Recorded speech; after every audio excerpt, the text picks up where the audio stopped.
The Delta variant of COVID-19, a version first detected in India, has evolved to form the Delta Plus or AY.1 variant. Scientists say it has acquired a mutation associated with escaping immunity, but stress there is no cause for concern yet. The Delta Plus variant is a mutated version of the more aggressive Delta strain that drove the second wave of infections in India.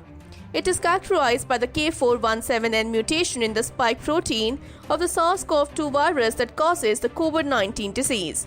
The spike protein is what helps the virus enter and infect human cells, and the K417N mutation has been associated with immune escape or evasion that leaves it less susceptible to more immune to the vaccine or any form of drug therapy.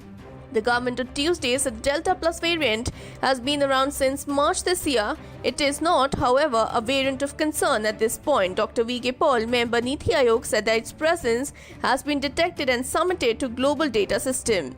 There are 36 confirmed Delta Plus cases in UK, and it accounts for at least 6% of the cases in UK. 2 UK cases were registered more than 14 days after the second vaccine dosage, making them breakthrough infections. However, there is no cause for concerns as reports of new variants are still low and there is no indication as yet about the severity of the disease. He also said that the blood plasma from a number of fully vaccinated individuals would have to be tested against this variant to establish if it shows any significant level of immune escape. Studies differ on just how effective vaccines currently are in India, Covishield and Covaxin, in protecting against the Delta variant.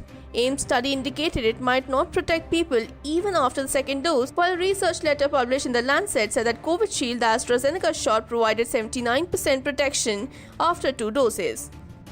Hope you liked our video. Share this information with your loved ones. And don't forget to subscribe to our channel. Thank you.